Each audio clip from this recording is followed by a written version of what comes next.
definiciones. ¿Qué son las guías de práctica clínica? Bueno, las guías son documentos que contienen recomendaciones, lo más importante es que tienen que tener información de calidad y deben tener una rigurosidad, seguir una rigurosidad especial. Esto se hace énfasis cada vez más en este punto. Ustedes saben que las primeras guías que se empezaron a formular estaban en la base de la pirámide de evidencia, que eran por recomendaciones de expertos, y cada vez se trata que las recomendaciones sean de calidad y con buen nivel de evidencia. Esto implica, las guías implican que haya elecciones entre diferentes intervenciones, que todas tienen un diferente impacto y hay que resaltar en la guía ese impacto en la salud y para el uso de los recursos, y están destinadas a ayudar a proveedores y receptores de atención médica y otros interesados a la toma de decisiones. Entonces, las recomendaciones se basan en una evaluación exhaustiva y objetiva de toda la evidencia disponible.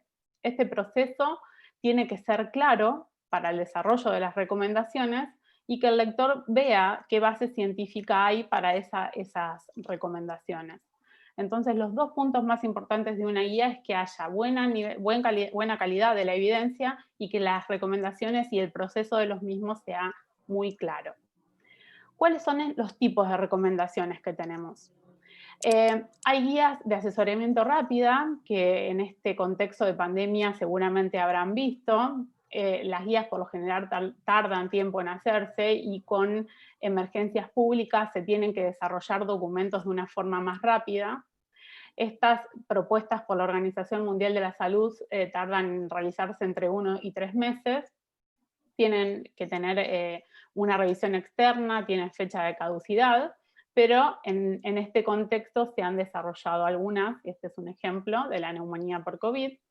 Después tenemos las guías estándar, que las guías por lo general estándar son las que también conocemos, cubren una parte de la enfermedad, que la más común es el tratamiento, y tardan en desarrollarse 9 a 12 meses, un poco más también, requieren una revisión sistemática de la literatura y necesitan actualización.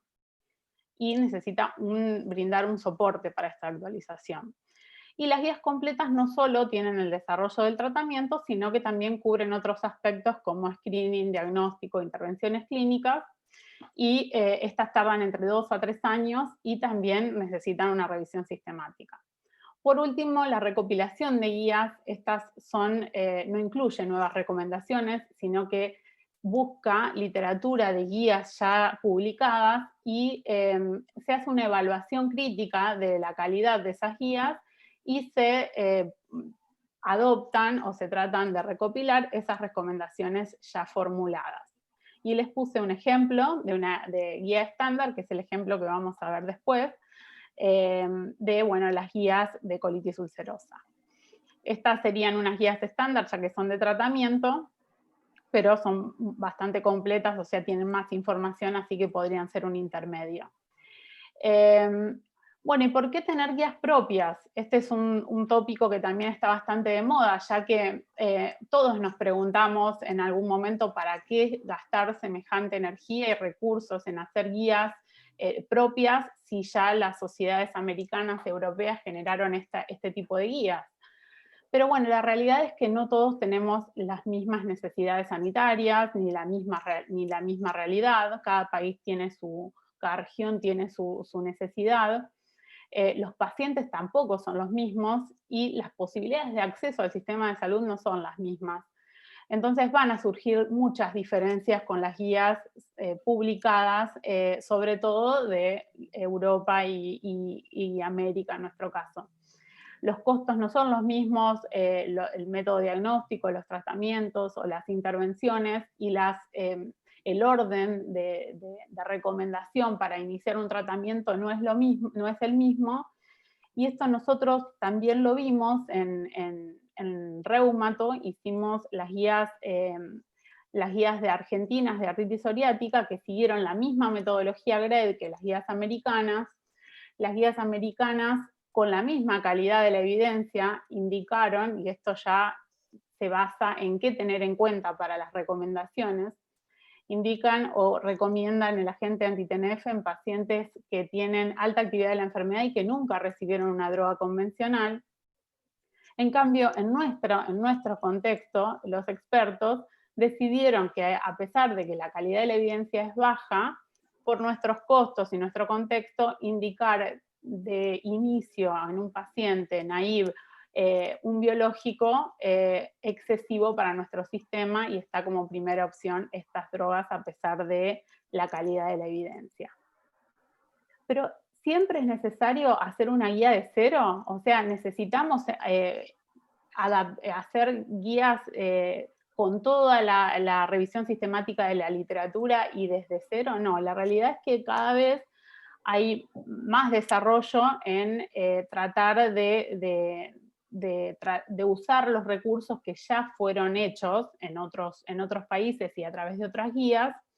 Esta iniciativa también es de GRADE, que se llama GRADE Development, y es una iniciativa de adaptar o adoptar guías ya realizadas, teniendo en cuenta distintas situaciones particulares.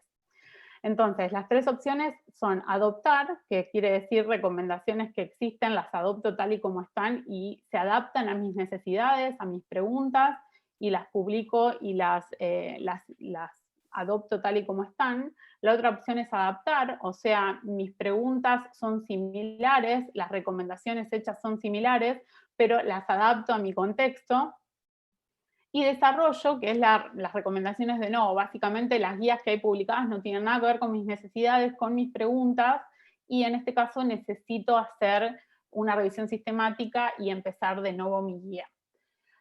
También una guía depende de la cantidad de preguntas pico que tengan, cuán larga va a ser. O sea que quizás en alguna guía se pueda responder algunas de mis preguntas y puedo adoptar, algunas las puedo adaptar y algunas desarrollar de cero, por lo que se pueden combinar.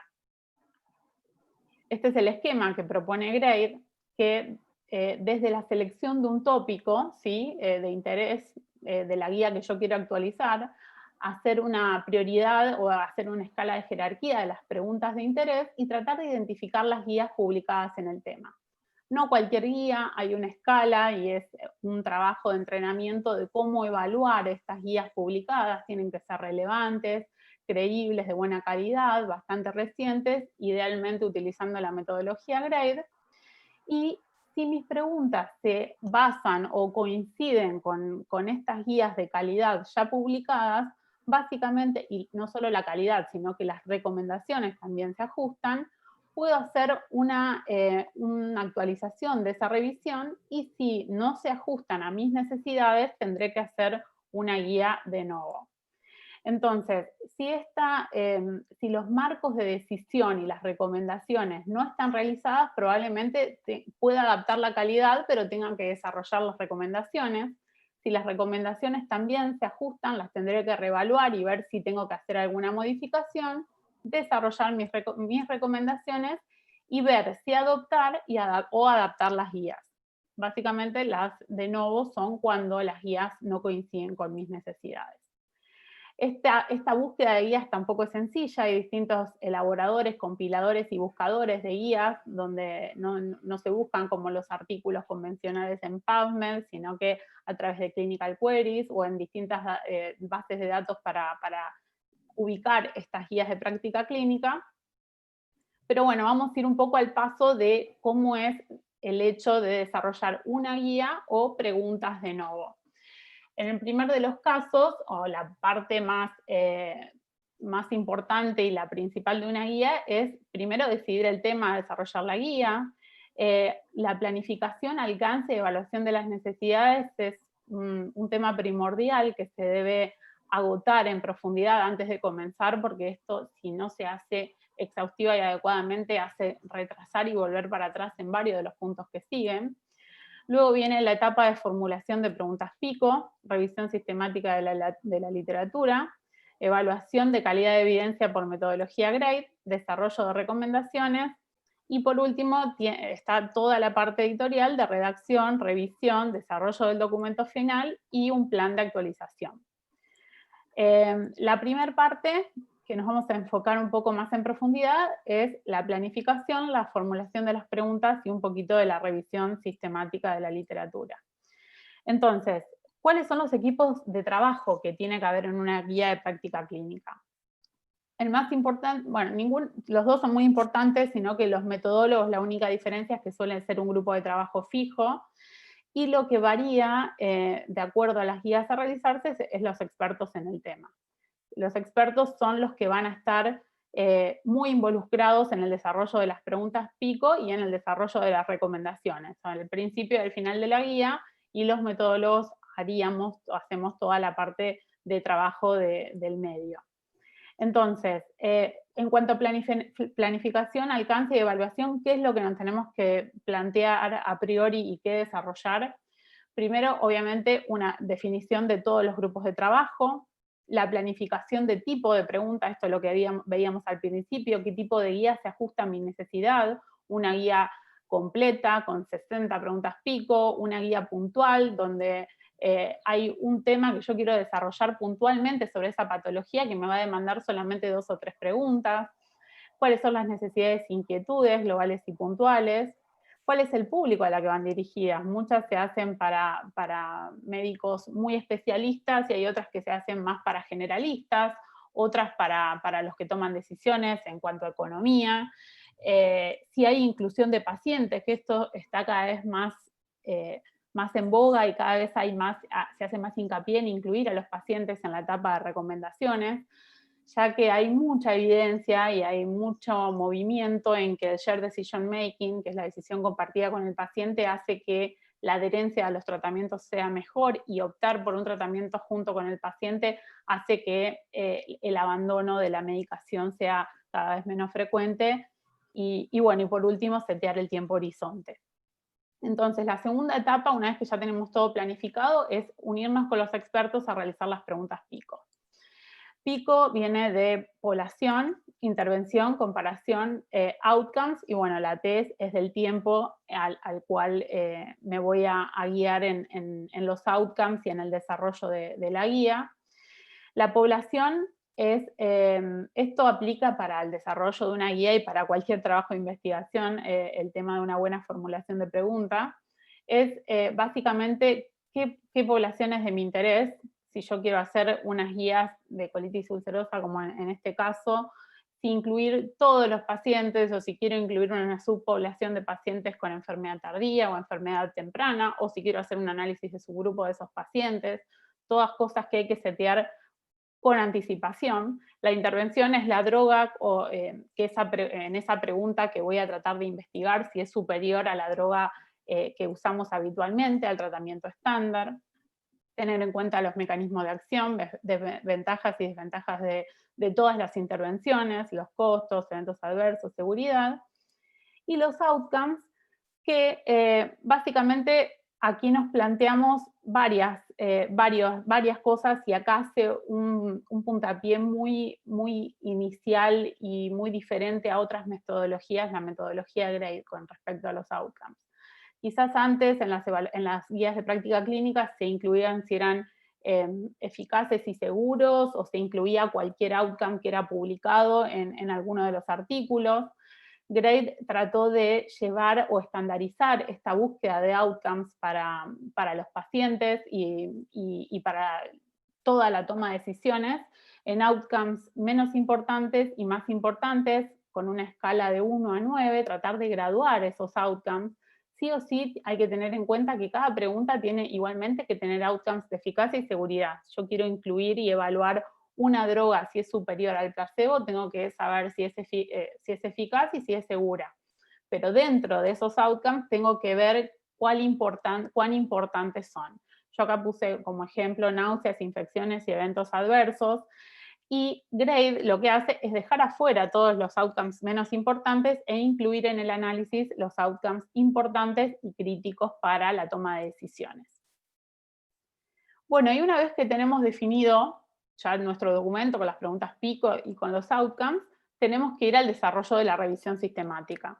La revisión sistemática se hace a partir de todo el documento, por eso es importante tener todas las preguntas pico ya formuladas para el comienzo.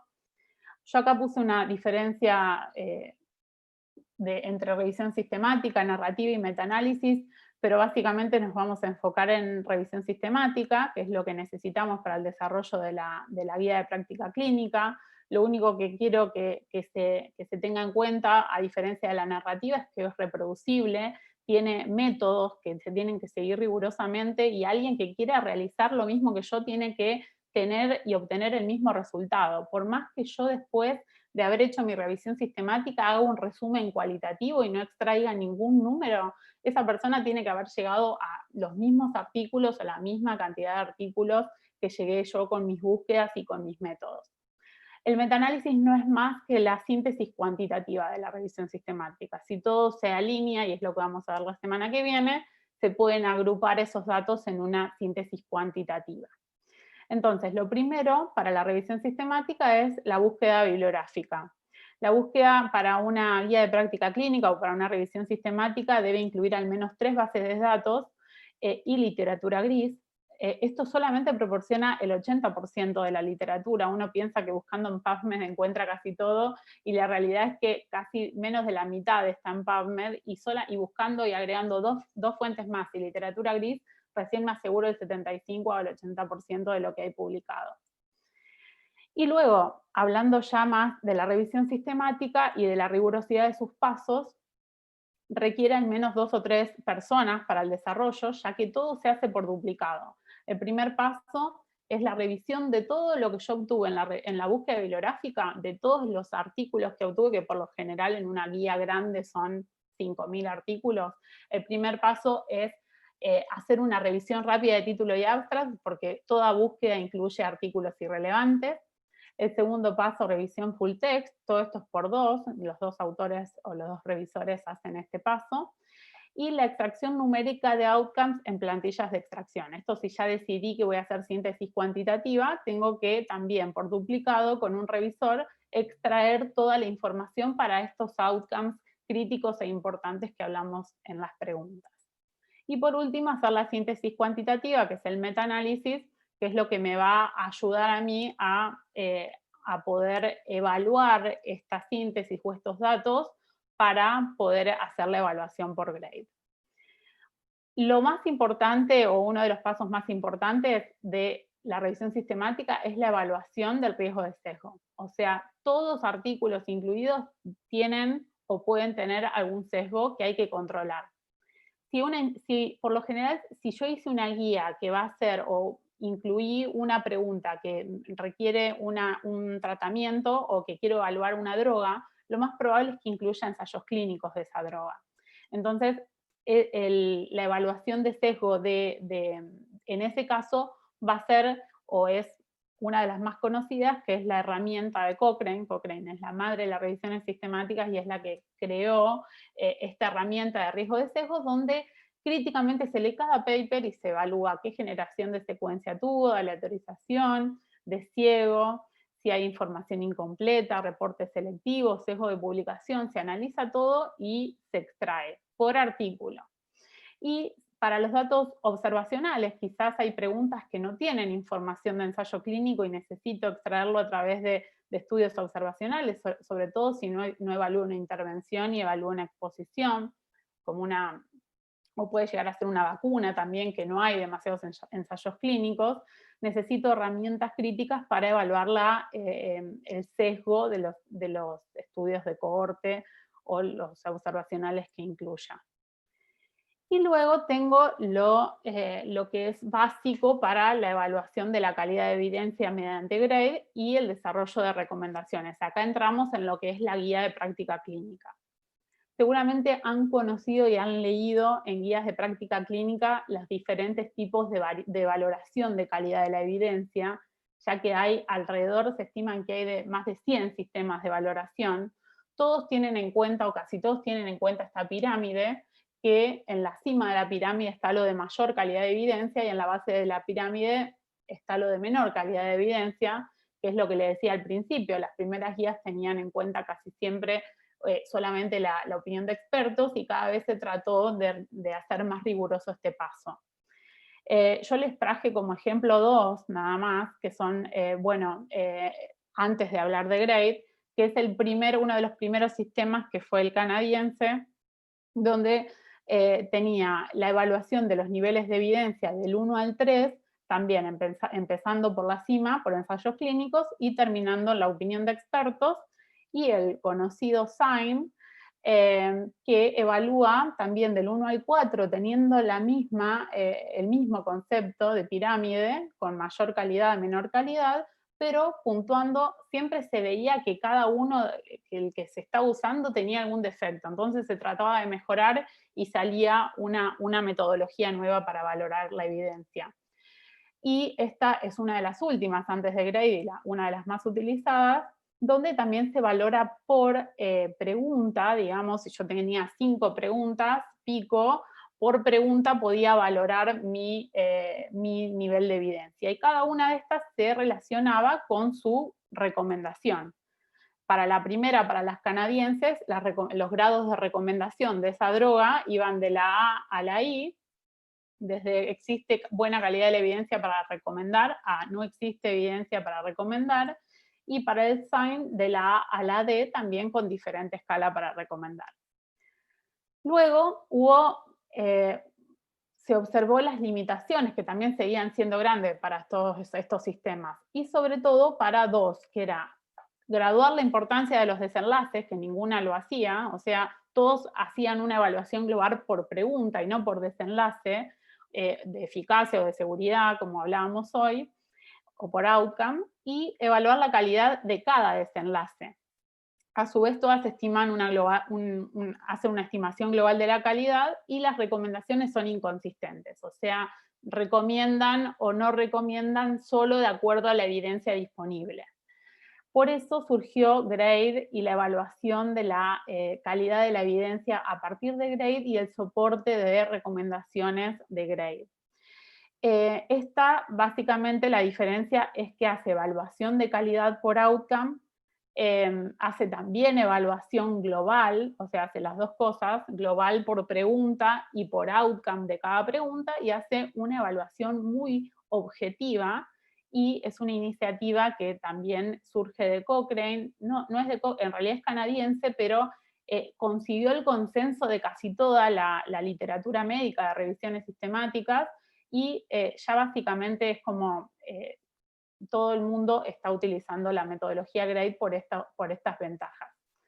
Ahora en un ratito también vamos a hablar de las desventajas. Entonces, la calidad de la evidencia para cada outcome crítico e importante es valorada a través de Grade, la calidad global de la evidencia a lo largo de las preguntas, y el soporte y transparencia en las recomendaciones. Una vez que yo terminé mi metaanálisis que hablábamos hoy, esto se vuelca a Grade. Grade es un software que es gratuito y brinda ese beneficio, donde toda mi información cuantitativa puedo traducirla en estas tablas y evaluar outcome por outcome la calidad de la evidencia.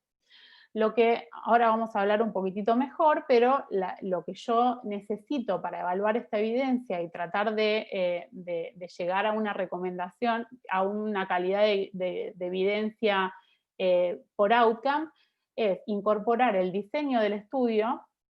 Quizás para un outcome yo incluí un ensayo clínico, pero para otro outcome incluí un estudio observacional, y eso las metodologías previas no lo tenían en cuenta. Y una serie de consideraciones, que ahora les voy a hablar un poquitito, que hacen que baje la calidad de la evidencia o suba la calidad de la evidencia, que está todo súper riguroso como para que sea transparente y se pueda llegar, como decíamos hoy, al mismo resultado si dos observadores hacen el mismo análisis. Entonces, la calidad de la evidencia por Grade se divide en alta, moderada, baja y muy baja. Similar a todas las demás, la alta se correlaciona con los ensayos clínicos, la moderada y la baja a los estudios observacionales, y la muy baja otros tipos de diseño u opinión de expertos.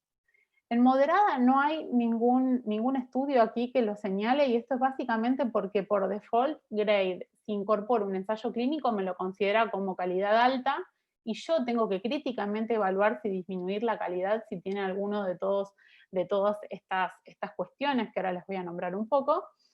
y por default incorpora los estudios observacionales como baja calidad de la evidencia, y yo tengo que evaluar si puedo aumentar la calidad de la evidencia si tengo una fuerte asociación, que básicamente puedo subir 1 punto o 2 puntos, o sea, de baja puedo subir a moderada o alta, dependiendo la medida de efecto que yo logro con esa asociación, y básicamente si hay un gradiente dosis-respuesta. O sea, si a pesar de tener un estudio observacional donde yo observé que la dosis baja tenía una medida de efecto más baja y una dosis alta mayor, quizás eso me aumentaría 1 punto también. ¿Y qué significa calidad de la evidencia alta? Significa que es muy improbable que futuras investigaciones cambien mi estimación.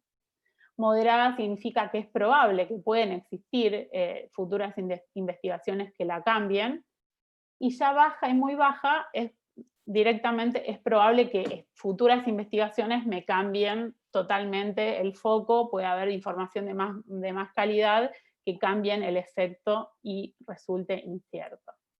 Entonces, esto es lo que le decía que evalúa Grade.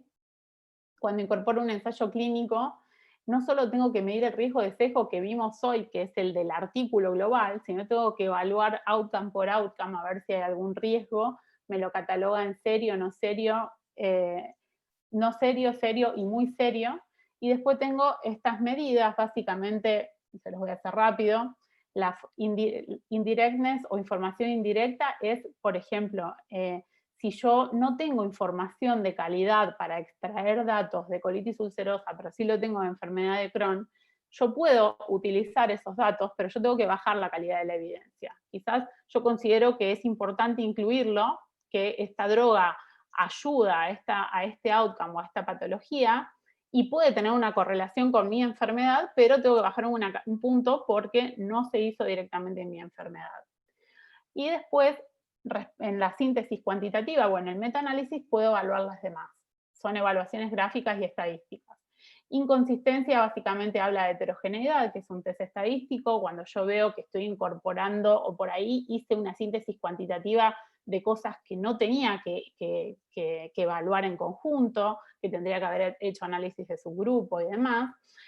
Imprecisión básicamente es este gráfico cuando de mi línea de efecto veo que algunos estudios están a favor del tratamiento y otros estudios están a favor del control. Y el sesgo de publicación, que se basa en que yo hice una búsqueda lo suficientemente buena como para incorporar estudios grandes, estudios chicos, que estén a favor y que estén en contra. Entonces, una vez que yo evalué todo eso y veo que mi ensayo clínico no tiene ninguno de todas estas fallas, lo dejo como calidad alta. Si yo veo que hay alguna de estas fallas, tengo que empezar a bajar la calidad de la evidencia. Y lo que les decía hoy de estudios observacionales, lo mismo en aumentar. Si me ayuda a que tenga una medida de efecto muy grande o que no tenga confundidores y que haya una dosis gradiente de respuesta, puedo aumentar la calidad de la evidencia. O sea que todos podemos llegar al mismo resultado.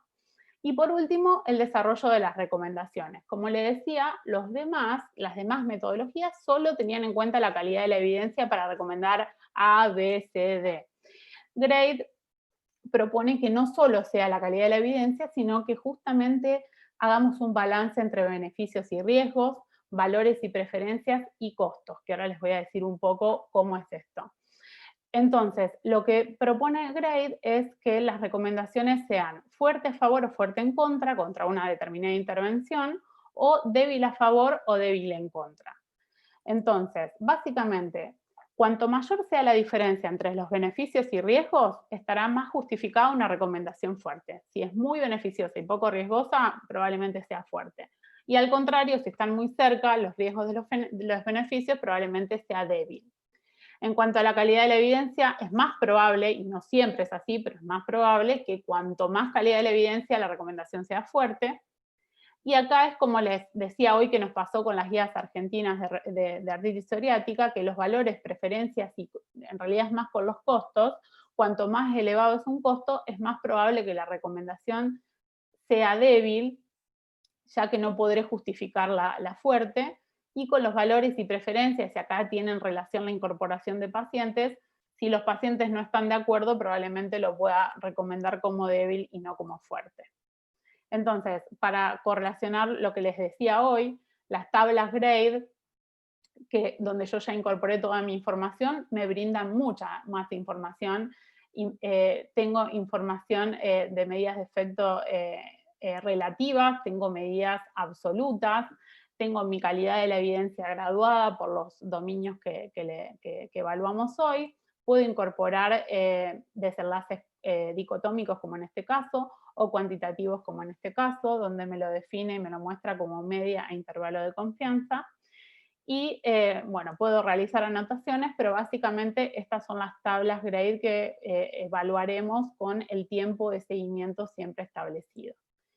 Luego el apéndice cualitativo, y esto lo saqué de las guías que van a explicar ahora, que es la evidencia global que esa determinada pregunta tiene, y eso también es transparente. No se puede poner cualquier calidad de la evidencia, sino que de cada outcome, yo puedo tener outcomes que tuvieron calidad alta y calidad baja, y hay outcomes críticos e importantes. Si yo tengo un outcome crítico, uno solo, que tuvo calidad baja y todos los demás tienen alta, la calidad global debe ser determinada como baja. O sea, es la calidad más baja de mi outcome crítico incorporado.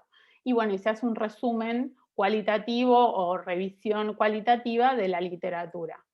Y por último, la recomendación, que también tiene que estar justificada como fuerte a favor, débil a favor, fuerte en contra y débil en contra, que Grade da todo este soporte para votar. O sea, los expertos tienen que llegar a un 70% de acuerdo, se puede votar hasta 3 veces, tiene que haber alguien controlando la votación y dirigiendo. Hay discusión entre medio en si no se llegó al 70% para poder llegar. Bueno, y básicamente eso es todo con respecto a el desarrollo de una guía de práctica clínica. Solo les quiero nombrar un instrumento que es importante no solo para la evaluación crítica de las guías de práctica clínica, sino para cuando terminamos de hacer la guía para reportarla y para escribirla, tenemos que tener en cuenta muchos dominios. El instrumento AGRI lo que hace es tratar de juzgar a las guías o catalogar a las guías del 1 al 7 como fuertemente en desacuerdo y fuertemente de acuerdo, y evaluar estos dominios que tienen que estar sí o sí para que tenga una guía de alta calidad, o para ver si la guía es de calidad, tienen que estar publicados.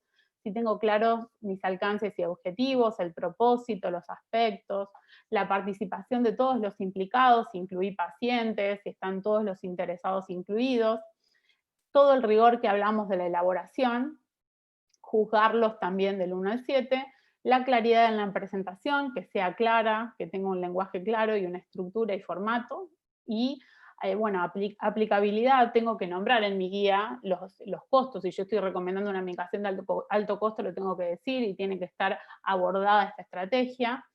Y una de las más importantes es la independencia editorial. Se tienen que declarar los conflictos de interés.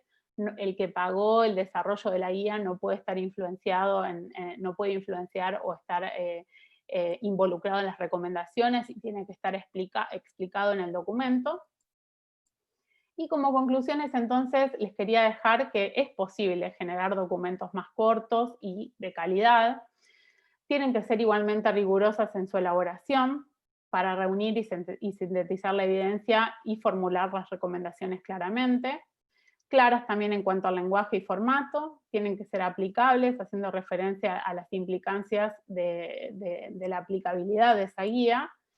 Y lo que les decía recién, la independencia, que es uno de los factores más importantes. Bueno, muchas gracias, espero que les sirva, y cualquier pregunta, acá estoy. Muchas gracias, Nati. Si les parece, Santiago, continuamos con tu presentación y al final hacemos las preguntas. El chat está habilitado por si alguien tiene alguna duda, alguna consulta y lo quiere ir escribiendo para el final. Pueden continuar. Muy bien. Santiago, adelante. Vale, comparto pantalla un segundito, a ver si... Espera un momentito. Bueno, la verdad es que me ha encantado, la verdad, porque me ha hecho recordar. Espera un momentillo a ver si consigo quitar esto de aquí y ponerlo en... Aquí. ¿Me veis bien, verdad? Ahora me veis en pantalla completa, sí, ¿verdad? Sí. Perfecto. Vale, bueno, me ha encantado, la verdad, Natalia, porque me ha recordado todo lo que en su día bueno, nos explicaron a nosotros para empezar a echar a andar todo el proceso de elaboración de la guía y la verdad es que me ha recordado todo aquello y me ha parecido tremendamente interesante otra vez. O sea que Vale. la verdad es que muchísimas gracias. Bueno, yo os voy a contar un poco algunos aspectos prácticos de la guía que hemos elaborado con metodología Gray de GTQ. Todos conocéis GTQ, yo creo, y la verdad es que este fue un proceso pues, muy interesante, muy duro, pero en el que se aprende mucho. Y yo creo que yo estoy muy orgulloso de haber participado en él y creo que ha sido pues, muy útil, aunque, como bien decía Natalia, muy costoso en el tiempo y probablemente en dinero también, ¿no?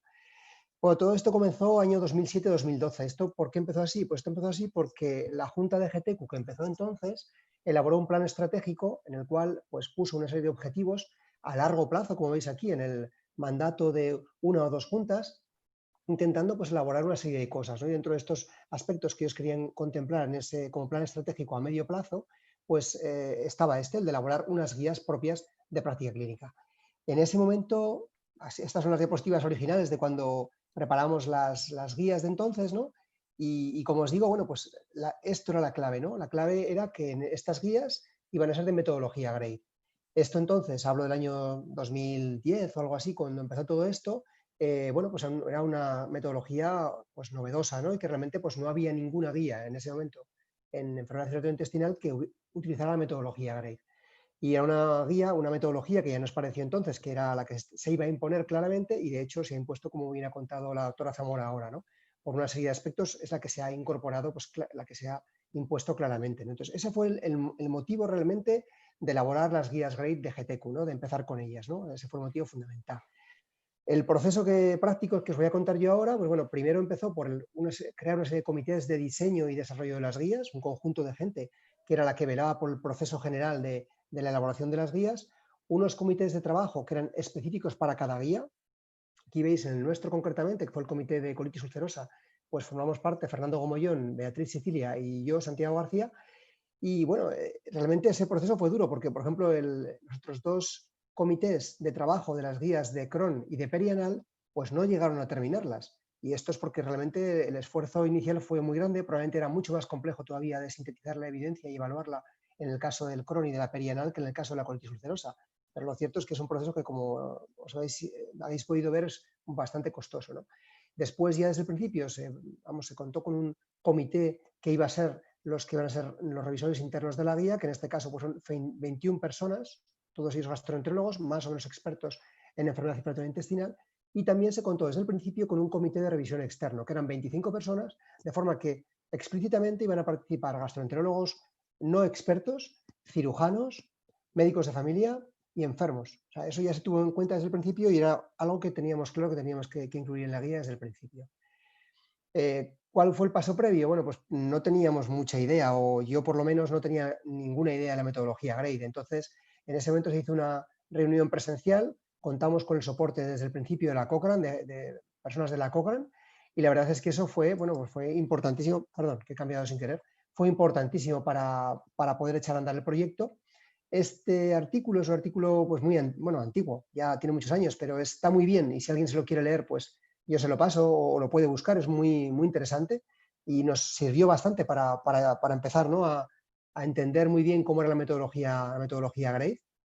En cuanto al esquema general de la elaboración, lo ha contado estupendamente Natalia, pues básicamente es esto, detectar en ese grupo de los comités de trabajo, pues lo que se pretendía inicialmente era detectar problemas clínicos que generaban incertidumbre, que no teníamos una contestación clara para esos problemas clínicos, transformarlos después en preguntas PICO bien estructuradas o PICO-T concretas que han de ser evaluadas para ser contestadas y después, mediante la metodología correcta, dar respuesta a esas preguntas y establecer una recomendación. Es decir, al final lo que se hace en el proceso es analizar la evidencia disponible y acabar dando una recomendación de la manera mejor posible, estructurada y sistematizada, como bien decía antes.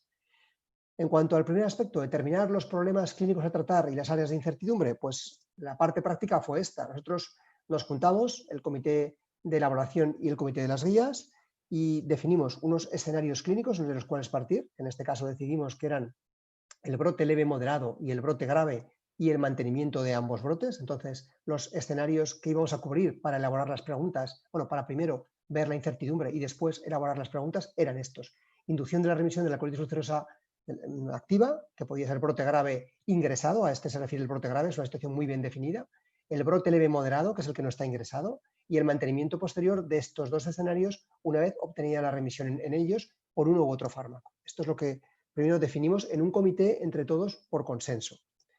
Después, la siguiente parte fue, como decíamos antes, definir las variables de resultado que iban a ser importantes en cada escenario clínico de los que hemos comentado hasta ahora, también por consenso. Se votó, y os pongo el ejemplo, en el caso concreto del brote grave de colitis ulcerosa, se graduó por los diferentes miembros de los comités, se asignó una importancia a las diferentes variables que se interpretaron como importantes, unas fueron críticas y otras muy importantes, que fueron las que se incluyeron en el análisis posterior de la evidencia.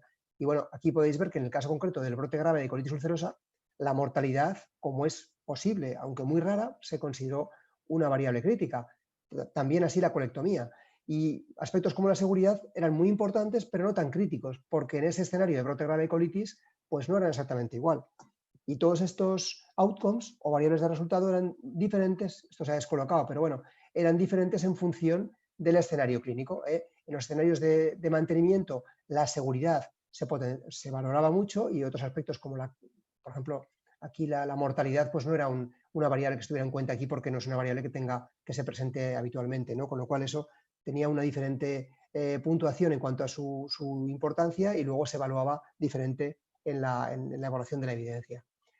La segunda parte es transformar estas preguntas clínicas, estos escenarios que tenemos con incertidumbres, transformarlos en preguntas clínicas estructuradas, preguntas pico, bien elaboradas. Entonces, bueno, las preguntas a responder eran en los diferentes escenarios que hemos definido. Por ejemplo, en la inducción de la remisión. Y aquí, bueno, pues por una parte se definían preguntas en el brote grave y por otra parte en el brote leve moderado y en función de los diferentes fármacos que se utilizaban entonces, año 2012, en el brote grave o en el brote leve moderado de colitis ulcerosa. Y en cada uno de esos escenarios y para cada uno de esos fármacos y con un outcome diferente se establecían las preguntas que ahora os enseñaré. Lo mismo en el caso del escenario del mantenimiento de la remisión, de manera muy similar, bueno, pues tras brote grave, tras brote leve moderado y en los diferentes escenarios que hemos definido previamente y con los diferentes fármacos que hemos definido previamente. De forma que esto generó entonces 32 preguntas clínicas a responder, estructuradas. Os pongo un ejemplo de ellas, por ejemplo.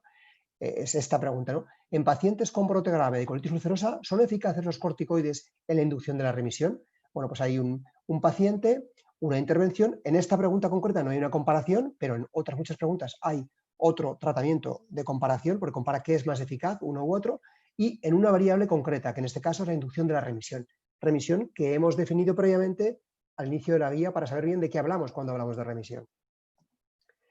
Y la tercera parte, muy importante, que es el medio de la cuestión, es responder las preguntas clínicas, las 32 preguntas que en su día en la guía se plantearon. Hablo de la guía del 2012, que luego ha cambiado un poquito. En esto no voy a entrar tan apenas, lo ha contado estupendamente la doctora Zamora y bueno, y es la clave del meollo de todo el desarrollo de la guía. Primero hay que buscar la información. Bueno, la información, en nuestro caso, se adaptó gran parte de la información cuando se interpretó que era de calidad, cuando se analizó y se vio que era de calidad. Si no es de calidad, no nos sirve y hay que analizarla toda. Y si hay información adicional, estudios adicionales a los que ya están publicados y evaluados en guías o revisiones sistemáticas, se añaden siempre a la evaluación disponible. Después se evalúa la calidad de la información mediante algunos de los sistemas que hemos comentado, nosotros empleamos SIGN, y después, pues bueno, en función de, se sintetizan los resultados por escenarios o por variables para cada intervención y finalmente terminaremos dando la evaluación de la evidencia. Lo veremos mejor con un ejemplo ahora porque si no es más complicado de entender.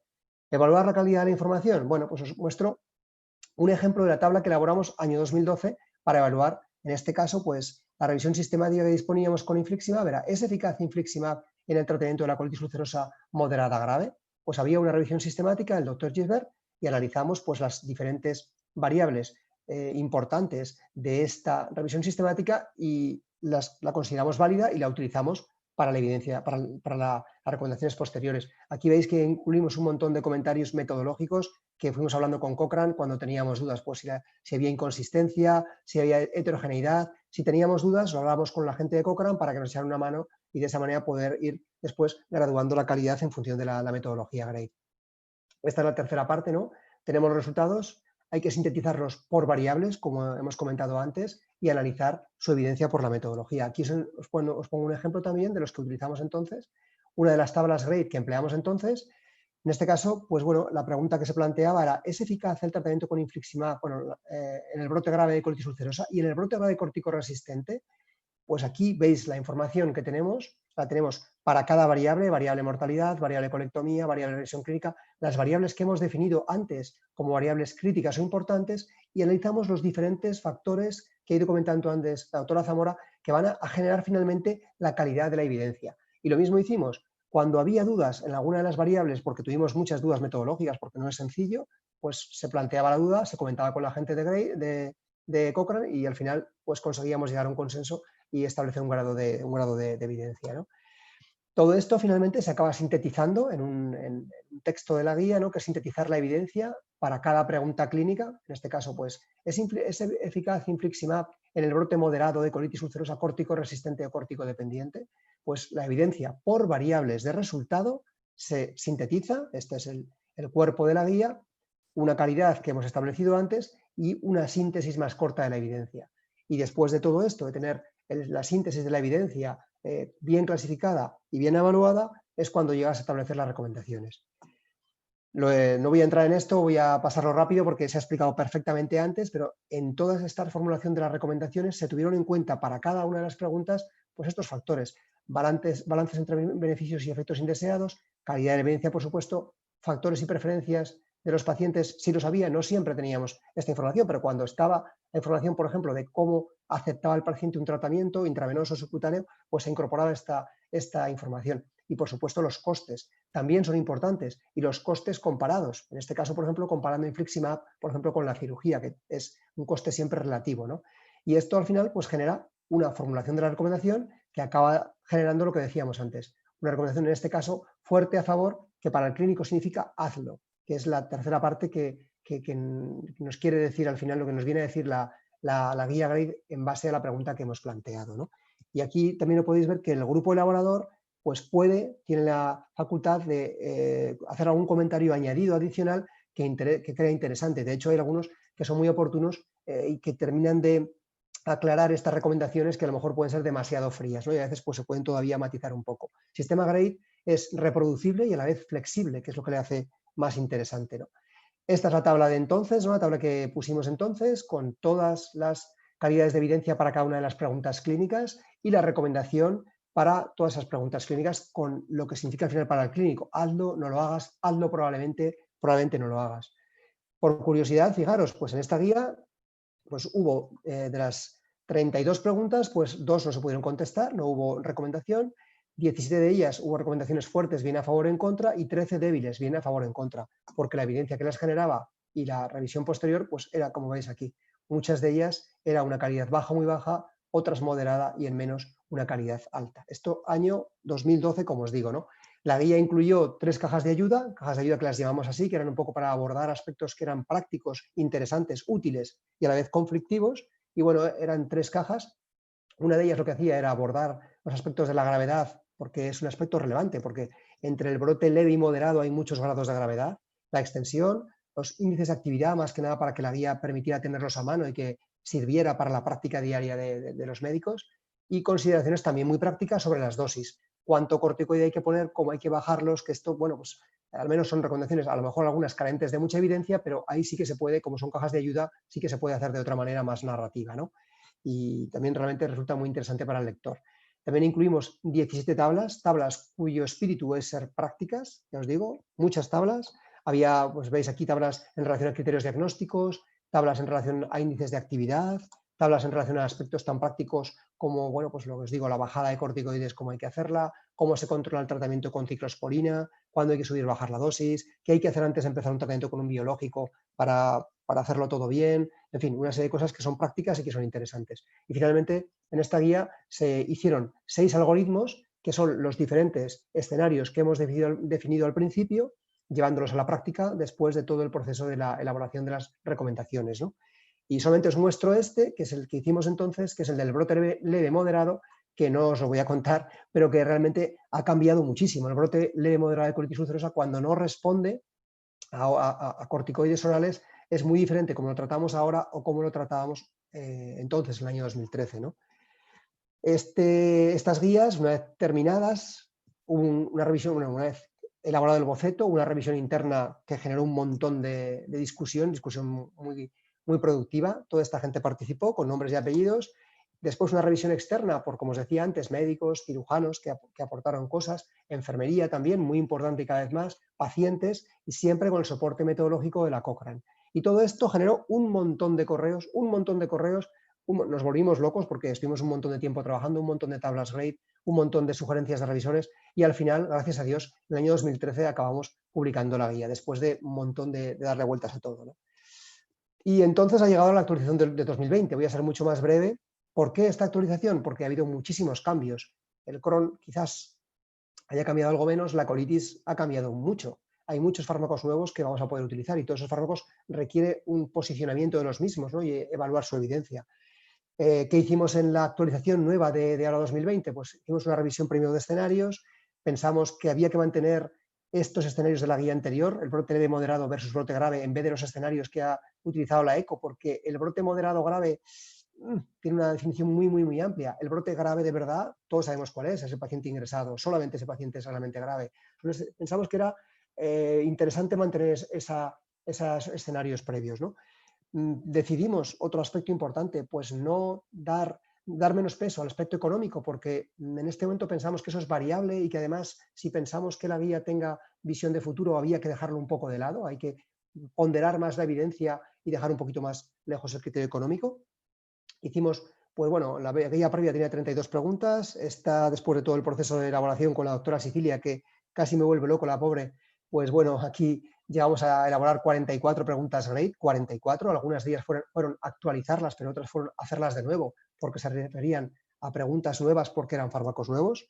Gracias a Dios, esta vez sí que hemos dispuesto de una herramienta informática, la otra vez no disponíamos de ella, pero ahora hemos utilizado la que ha comentado la doctora Zamora en su presentación, que es una herramienta informática que nos ayudó mucho a poder elaborar las diferentes preguntas. Como podéis ver aquí, es una herramienta relativamente sencilla, a elaborar las diferentes tablas grade, ahora de una manera más sencilla, ¿no? Que incorpora directamente a las tablas lo que tú estás evaluando, ¿no? Y facilita todo el proceso.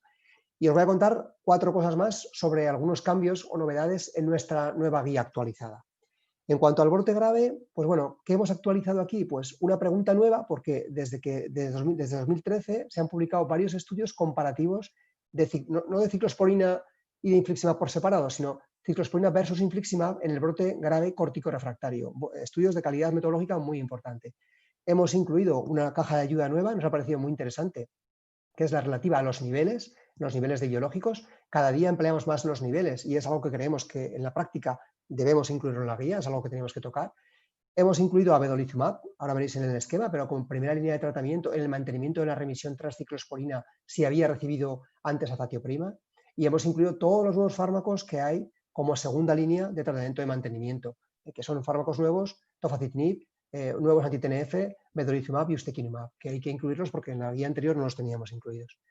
Aquí os pongo el algoritmo, esta vez tenemos 6 superalgoritmos muy grandes, la verdad. Este es el algoritmo del brote grave de colitis ulcerosa, tan apenas ha cambiado, este sí que realmente no ha cambiado, pero sí que es verdad que la cirugía la hemos puesto más abajo porque ahora intentamos claramente incluirla un poquito más abajo. Creemos que algún paciente evidentemente hay que operar y hay que tenerla en cuenta, por supuesto, en el brote grave, pero muchas veces conseguimos que eso no pase.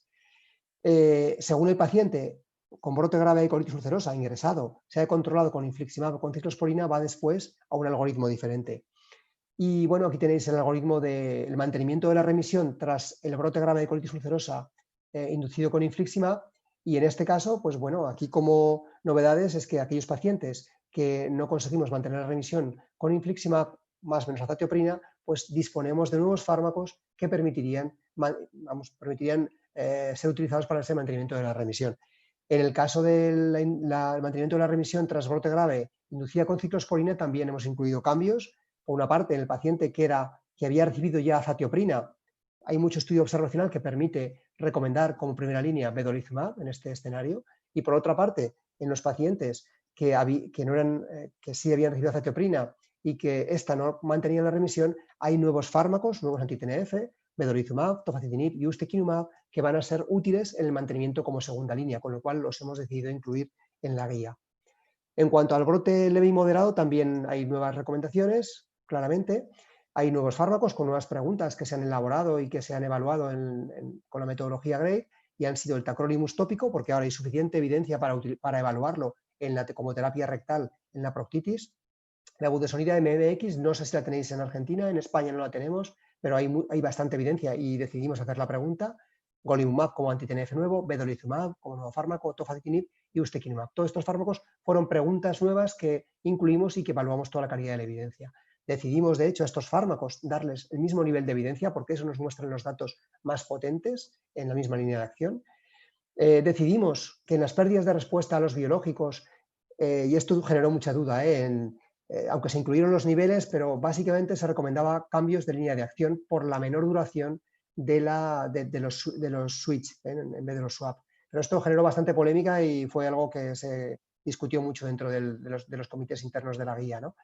Aparte, bueno, como os decía, se incluyó la caja de niveles, en este caso sobre todo, pues, qué es mejor, estrategia proactiva o reactiva en el mantenimiento de la remisión y bueno, se decidió pues cambiar la evidencia de algunos fármacos porque había evidencias nuevas que demostraban que, bueno, pues que cambiaba la evidencia y que la pregunta previa debía contestarse de otra manera.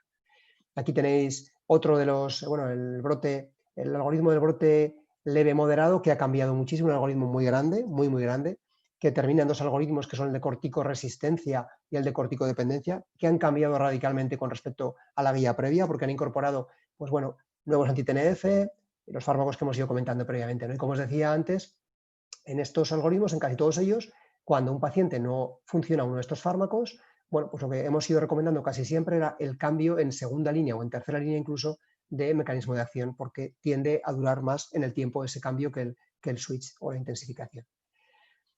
Aquí os pongo el de la colitis ulcerosa corticodependiente, lo mismo, no voy a entrar en todo esto, es lo mismo que os decía antes. Si luego queréis en la discusión preguntar alguna cosa, podemos comentarla, pero básicamente es por enseñaros que hay muchos cambios con respecto a la guía previa, ¿no? En esta nueva guía, en estos 7 años que han pasado desde entonces hasta ahora, ¿no? Las tablas en la guía las hemos mantenido, os pongo el ejemplo del brote grave porque pensamos que son muy útiles. Veis aquí una tabla, por ejemplo, de la información diagnóstica previa que hemos de recopilar previo al manejo de un brote grave, con qué periodicidad, cuándo y qué tenemos que recopilar. Está el resumen de la terapia general del brote grave, que también creemos que es importante que tengamos en cuenta todo lo que hay que considerar en uno de estos pacientes desde que ingresan al hospital. Bueno, otras tablas como esta, que es la tabla de índice de HO, de respuesta a esteroides, medidas previas a iniciar una terapia con infliximab en el brote grave, o medidas previas a iniciar tratamiento con ciclosporina o el control de la ciclosporina, que esto siempre tenemos que mirarlo porque nunca te acuerdas cuándo tienes que subir la dosis, cuándo bajar la dosis en función pues, de diferentes toxicidades que son muy frecuentes de la ciclosporina. Lo mismo, interacciones farmacológicas del fármaco, son tablas que pensamos que son relevantes y que creemos que son interesantes.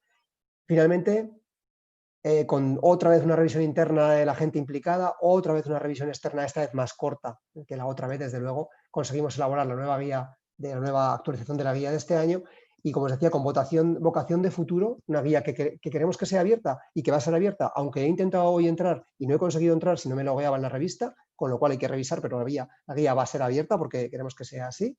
Y terminar dando agradecimientos, porque creo que en este caso hay mucho trabajo detrás, creo que son con mayúsculas y a gente con nombres y apellidos, porque esto lo hacen las personas, son muchísimo trabajo y lo que garantiza que salga adelante es que la gente que se ponga a hacerlo esté implicada, si no, esto no sale adelante. Entonces, coordinadores de la guía previa, los conocéis, Fernando, el doctor Hinojosa, Joaquín Pérez Gisbert, gente que colabora, los autores de la guía previa propiamente dicha, el comité interno que os he dicho antes, que ha revisado las 2 veces el boceto inicial de las guías, el comité externo de los pacientes incluidos, cirujanos, la Cochrane, y finalmente pues esta fotografía de Fernando, Beatriz y yo y los compañeros de la Junta de GTQ, que gracias a ellos esto pues se ha llevado a cabo y se ha podido hacer gracias a su colaboración. Y espero haber sido útil y cualquier pregunta es bienvenida.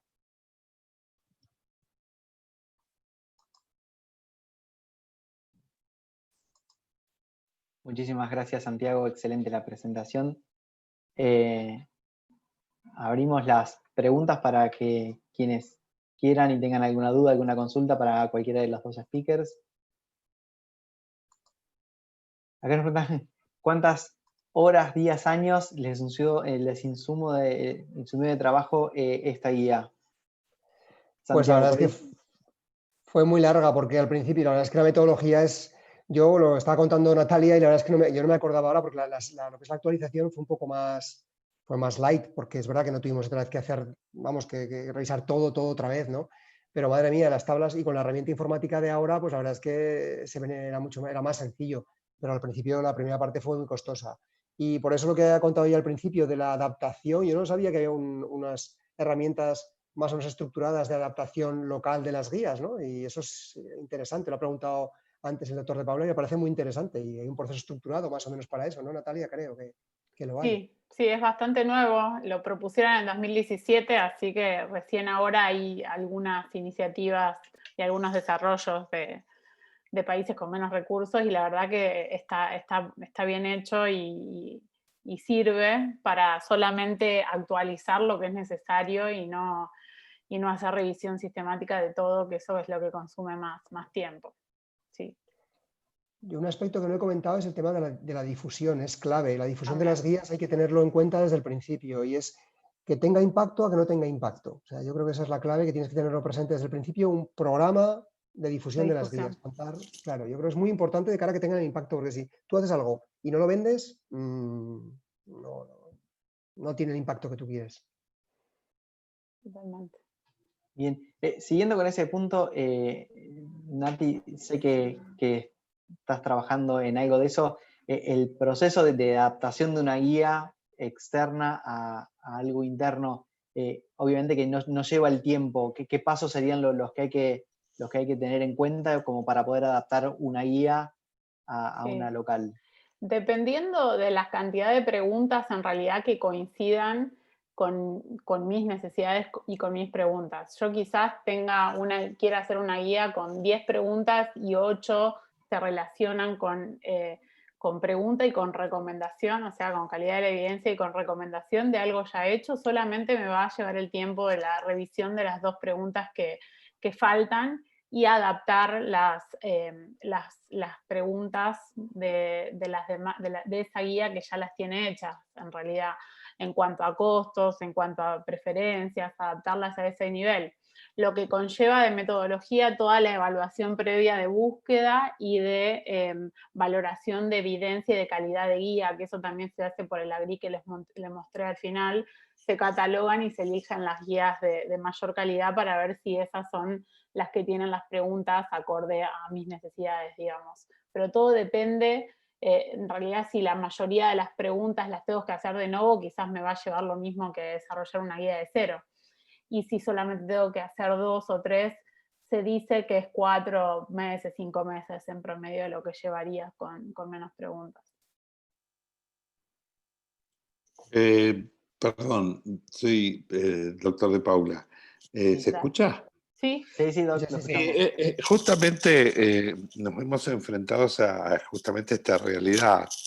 Nosotros necesitamos guías locales y al mismo tiempo hay guías desarrolladas que son muy buenas.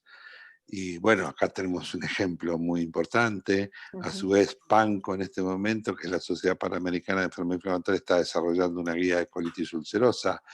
También me parece muy interesante esto de poder tener herramientas para comparar distintas guías y poder decir, bueno, ¿cuál elijo? ¿No? Totalmente. A veces uno puede elegirlas por razones básicamente de calidad, otra porque son generadas en comunidades a su vez relacionadas. También a veces uno se pregunta en esta posibilidad de localizar una guía producida en otro lugar, si en realidad las poblaciones son comparables o las respuestas son comparables en África que en Asia, que en España o en Italia o en Argentina, ¿no? Sobre todo patologías que tienen relación con el medio ambiente, o sea, tanto en su fisiopatología como probablemente también en la respuesta a las drogas. Sin embargo, todos al final terminamos utilizando las mismas fuentes que no necesariamente son cercanas al lugar donde nos vamos a tomar las decisiones terapéuticas. Bueno, pero es lo que hay, ¿no? Creo que no podríamos tener trials de todas las drogas y de todas las acciones en nuestra propia microbiota local.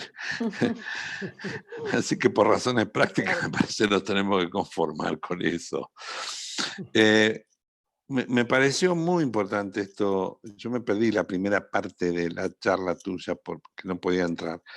Y muy importante esto de poder ahorrar energía, ¿no? En este proceso tan buscado por todos, porque tanto los médicos como la industria misma y todos los pacientes necesitamos guías locales. Ujú. Y bueno, yo como presidente de GADECU, digamos, estoy enfrentado a esta necesidad de resolverlo de alguna manera. Me sorprendió mucho esto de la posibilidad de utilizar herramientas ciertas, ¿no? ¿Cuáles serían los pasos, digamos, que nosotros tendríamos que dar en este momento para incorporar guías argentinas, entre comillas, a nuestra acción? Sí. Por ahí es reiterativa la pregunta, No, pero para nada, parece que es muy porque importante. no dijimos esto en cuanto a la adopción de guías ya hechas. En realidad los pasos iniciales son los mismos, que es el desarrollo de las preguntas. Una vez formulada toda la primera parte que yo dije que es lo más importante, es la evaluación de objetivos, si quiero hacer una guía corta, una guía larga, si tengo puntualidades que quiero desarrollar o es algo muy general, y a partir de ahí el desarrollo de las preguntas. Una vez que ya tenemos catalogadas las preguntas y por orden de importancia esas preguntas, se trata de buscar la mejor guía que se acomode a mis necesidades, se hace toda la evaluación de calidad de esa guía, como para ver si es una guía fiable y de donde puedo obtener información, y si encuentro esa guía que tiene un matching, o sea, puedo comparar varias de la evidencia y varias de las recomendaciones con mis preguntas, quizás de 10 preguntas puedo adoptar 5 o puedo adoptar 2, solamente haré la actualización de esas preguntas, o sea, tengo que hacer una actualización porque probablemente esa guía tenga 3 años, 2 años, entonces se hace una actualización, y de las demás que no se ajustan a esa guía y además no incorporó parámetros que yo necesito, se hace la revisión desde cero solamente para esas preguntas. Y de las preguntas que adopto, digamos, ahí voy a tener en cuenta si hay discrepancias en cuanto a valor, a costos, a preferencias de pacientes, como que, digamos, el armado y la estructura hay que hacerlo igual, del grupo de trabajo, de incorporar pacientes, todo eso lo conlleva. Lo que disminuye el tiempo y el recurso es en la metodología, porque no es lo mismo hacer una revisión sistemática para 60 preguntas que para menos preguntas, digamos. Pero los grupos de trabajo tienen que estar igual definidos. Así que se empieza por hacer una jerarquía en cuanto a las preguntas de interés. Nati, te complemento con una pregunta que hacen por el chat, que es Sí. que ¿cuántas horas hombre calculás en promedio que lleva una guía? Eso sé que lo tenés muy bien Vos también, medido Santi. porque te lo han pedido y has tenido que calcular y podés dar alguna idea de horas hombre. Excelente la pregunta. Sí. La verdad es que sí, es buena, es difícil de responder porque van surgiendo tantas cosas en el medio que quizás hay que se hizo un cálculo y de golpe te encontraste con información que no podés acceder y tenés que ubicar al autor y te lleva más tiempo coordinar ciertas cuestiones, pero más o menos lo que se calcula o lo que se hace, lo que se trata de hacer en horario es para llegar a un año aproximadamente en terminar una guía.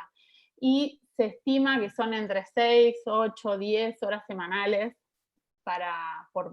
por participante, o sea, son 3, 4 desarrolladores de guías y esos van a tener esta carga, 6, 8, 10 horas semanales por un año. Si se hace una guía larga de 60 preguntas aproximadamente, de cero, y obviamente para los expertos, que es el panel que va a hacer la primera parte de preguntas y la parte del final, obviamente que es mucho menor, aunque es igual de importante, pero el desarrollador tiene bastante carga, digamos, si se hace todo de cero. Yo creo que sí que sería algo así. Por la experiencia nuestra y desde luego sí que fue muy costosa, muy costosa. Ramiro tiene una pregunta. Sí, hola, buenas tardes, Nati, Hola, muy Ramiro, ¿cómo linda, andás? muy linda la charla. Santiago, Gracias. muy motivador lo tuyo. La pregunta que tenía para hacerles es si existe alguna herramienta a la hora de determinar las preguntas que uno va a elegir, cómo se selecciona esas preguntas, porque da la impresión como que una vez que uno ya tiene medio recopilada la evidencia, el grade te ayuda y te lleva de alguna manera, te lleva tiempo, pero te va llevando hacia el final de la guía. Pero quizás me parece a mí lo más desafiante es el inicio, ¿no? Definir esas preguntas, cómo seleccionarlas. No sé si Cierto. existe alguna herramienta que te ayude o que guíe en ese sentido. No. No sé, eso te iba a decir yo. Bueno, perdón, contesta No, Natalia. Luego... empezá vos, Santiago, yo sigo. No, nosotros la verdad es que esto surgió pues, de gente, de la reunión de gente de los comités de diseño de las guías, gente con mucha experiencia, con muchos conocimientos de las diferentes situaciones clínicas y prácticas con los pacientes. Por supuesto que conocían las diferentes guías y en qué escenarios planteaban otras guías, pero no hay, yo creo que no hay una herramienta, es ver qué nos enfrentamos en la partida clínica, qué escenarios son.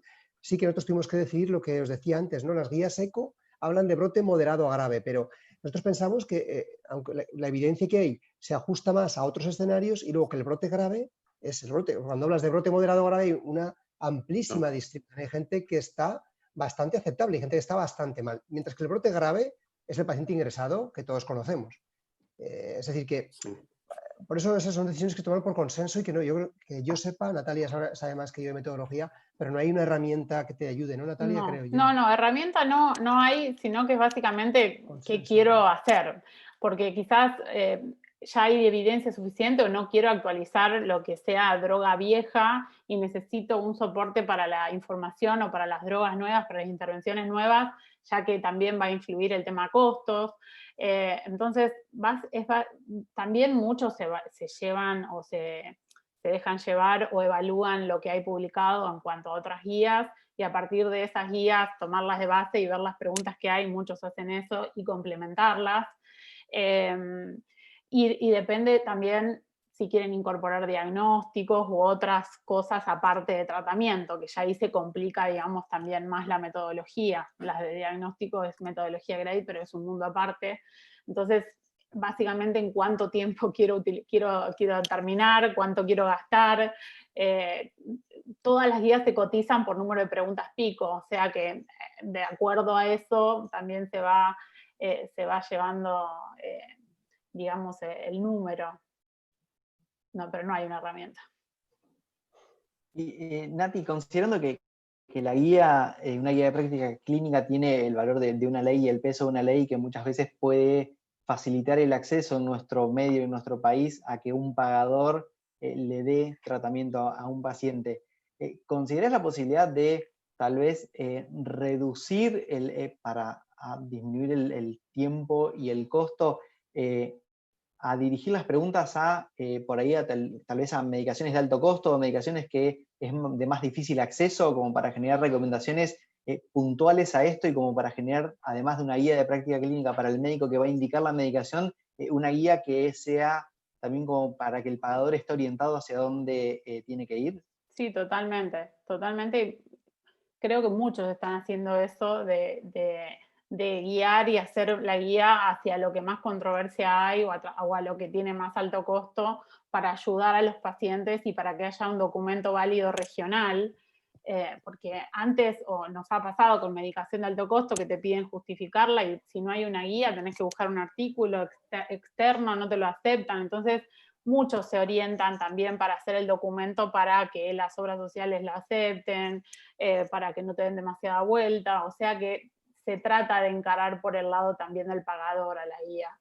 Y muchos también hacen esto de actualizar o hacer la guía solamente de un tipo de medicación, o hacer algún tipo de pregunta o una guía corta sobre biológicos o sobre medicación de alto costo, y dejar afuera a la información menos relevante, que igualmente es lo que menos evidencia hay, pero la medicación de alto costo por lo general es más sencilla de analizar porque es de buena calidad, por lo general, y es lo que menos tiempo demora en el análisis, pero se trata de ir por ese lado, sí. Y también para Santiago, ¿han tenido como alguna dificultad en el desarrollo de las preguntas pico? O sea, ¿dirigieron específicamente a situaciones problemáticas que tenían ustedes a nivel de todo GTQ? ¿O lo fueron diferenciando en diferentes grupos? Porque eso es un tema muy importante. ¿Qué es lo que voy a querer responder para poder generar la guía? Sí, nosotros la verdad es que definimos escenarios clínicos que son bastante, hubo la discusión de las definiciones, pero para un clínico son relativamente claros, ¿no? Y luego lo que se ha ido incorporando pues es los diferentes fármacos, como decíamos ahora, ¿no? Que sí que han ido pues aumentando, gracias a Dios, mucho y mejorando el manejo de los pacientes, ¿no? Y añadiendo comparaciones entre ellos, que es lo que irá cambiando después, porque ahora todavía no comparamos mucho fármacos, pero el siguiente será, ¿es mejor un anti-TNF o una antiintegrina? ¿Es mejor? Y, quiero decir, nosotros de hecho, no lo he puesto, pero en la guía no puntuamos a todos los anti-TNF igual. Me pareció que era muy largo el poner todo esto, pero en la guía hay un anti-TNF que se queda por detrás de los demás. Por ejemplo, quiero decir que, y esto salía en la grade, quiero decir que y nos hemos mojado, y nosotros lo aplicamos además en esto, ¿no? Y la siguiente guía no puede dejar de abordar la pregunta, es mejor, pues hay un ensayo que compara un anti-TNF versus una antiintegrina, todo eso habrá que tenerlo en cuenta. Y va a ir habiendo más datos que comparen. Cuando es un metaanálisis en red, pues eso es una evidencia que no te permite hacer ningún tipo de comparación, pero cuando hay ensayos que los va a ver head to head, que los va a ver de verdad y que van a permitir pues intentar personalizar más los tratamientos, ahí sí habrá que mojarse más. Con lo cual ahí sí que cambiarán mucho las cosas, ¿no?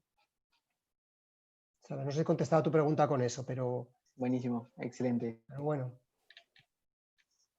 Parecería muy importante poder aunar esfuerzos para no replicar la cantidad de energía que hay que colocar para generar guías. Me interesa mucho esa discusión porque evidentemente es muy entrópico, dijo, ¿no? Si uno replica en todos los países de Latinoamérica la generación de guías para que puedan, a su vez, Paraguay, Perú, Bolivia, no sé, generar su propia guía, hay algo que me hace ruido, porque, no sé, me parece que tenemos que ser más económicos, ¿no? Porque todo esto también alguien lo paga, digamos, o sea, creo que me interesa mucho esto de la localización de las guías y la de ahorrar energía en la producción de información. Estoy Vamos totalmente de a tratar de acuerdo. aprender de eso. Sí, sí, es lo que Totalmente se de viene. acuerdo. Y de hecho nosotros, esto ha sido una actualización porque, digo, la primera vez algo novedoso y no hubo ninguna duda que era la apuesta por el grade. Y la de ahora es porque uno de los autores de la guía dijo, nos comprometimos a actualizarla porque eso es, o sea, desde el principio te comprometes a actualizarla. Y dijo, lo hacemos. Yo dije, Dios mío, Beatriz está loca. De verdad, dije, no puede ser, lo reconozco. O sea, y además, eso que comenta el doctor de Paula me parece importantísimo. Los esfuerzos es que no puedes malgastarlos, tienes que gastarlos bien. Entonces yo creo que sí que es muy importante abordar ese problema, muy importante, creo yo, sin duda ninguna. Así es. Entonces, Porque, por ejemplo, ahora vuelvo sobre lo mismo. La PANCO está generando una guía y estamos interviniendo todos los, digamos, supuestos expertos de Latinoamérica, ¿no? Pero a su vez, después cuando dice, bueno, yo ahora voy a defender una posición de utilizar tal droga en tal situación en Buenos Aires. Esta guía PANCO, que es panamericana, ¿es útil? ¿Me sirve? ¿Tengo que replicarla? ¿Tengo que hacer todo de vuelta? Me parece que ahí necesitaríamos a su vez una reunión de consenso que diga, bueno, a ver, paremos, esto en realidad sí, sí. podría ser de esta otra manera, ¿no?